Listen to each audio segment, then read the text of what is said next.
Today's 3-in-1 tennis backboard video is tips for beginners. Now we have 5 tips for you, but before we get into those, just want to remind you that tennis is a lifelong sport, which makes it so enjoyable because it's all about progression and seeing how good you can become over the course of your life. So it's important to remember that as you're beginning, but also as if you've been playing a long time, that it's really about progression and just slowly getting better and better over time. You know, before you can hit like Roger Federer, you gotta learn how to just hit the ball. I mean, my coach would always tell me, before you can learn how to sprint or run, you gotta learn how to walk. And before you learn how to walk, you gotta learn how to stand. Before you learn how to stand, you gotta learn how to crawl. Same thing applies to tennis. And so as you keep working on those fundamentals of the sport, you're gonna progress a lot faster. Alright, so tip number 1 is isolating and working on contact, which is the most fundamental part of the game, and you really want to set a good foundation, you know, and so this first tip is very essential, especially for beginners. So at 3-in-1 Tennis Backboard, they offer a tethered ball that helps you to do this.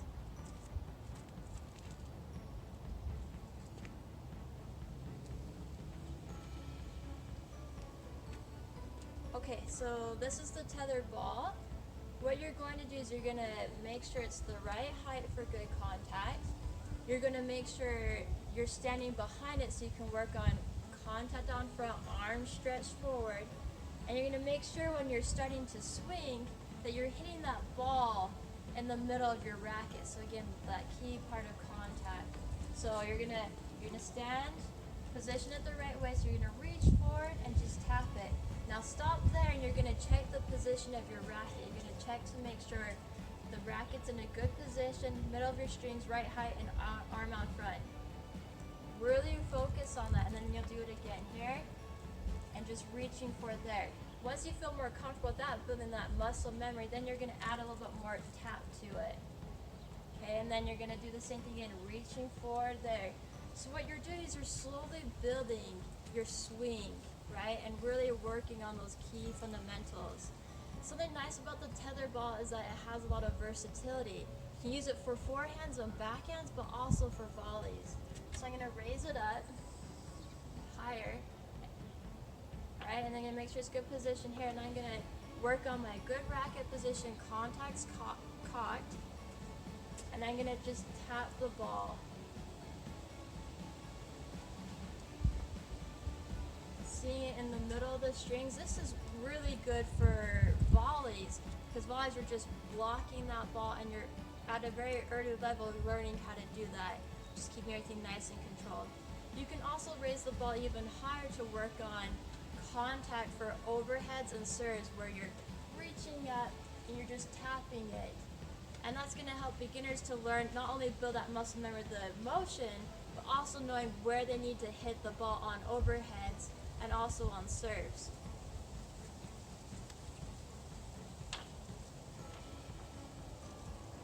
Alright, so that's tip number 1. Tip number 2 is tossing the ball towards the board and hitting it. So for beginners, you want to stand about 8 to 10 feet away. You don't want to stand too far back because you're not going to be able to have control. So stand 8 to 10 feet away. You're going to take a ball and you're going to toss it and drop it.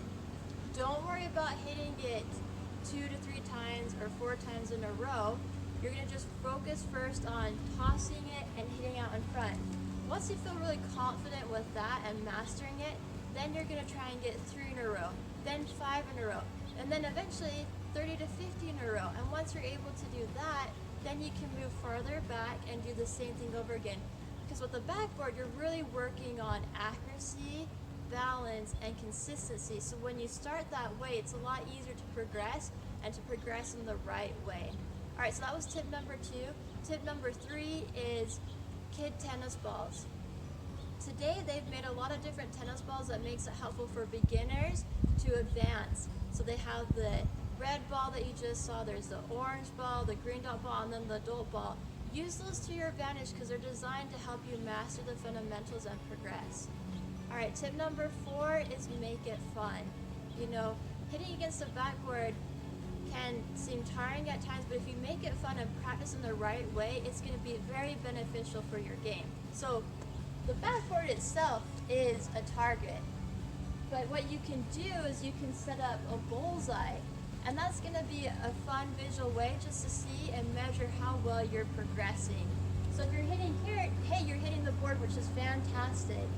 You get closer, white, and then blue, and then finally yellow, you know you're getting better with your accuracy, with your control, and if you're consistently doing it, you know you've really mastered those key fundamentals. So make it fun. It's kind of like throwing darts. Make it fun as you're practicing. Alright, tip number 5 is practice 15 to 20 minutes. Studies have shown that people can only really focus for a good 15 to 20 minutes before they mentally get tired and need a break. So train your mind the right way and do that with the backboard. Go out and practice for 15 to 20 minutes working on these key things, and then take a break, do something fun, and then come back refreshed. If you do that, you're going to progress faster and you're going to develop these fundamentals better. So again, practice for 15 to 20 minutes, and then take a break and then come back. Alright, so that's today's video. We hope you've enjoyed these tips. Check out more of the other videos that we have at 3in1tennisbackboard.com, and we'll see you on the courts.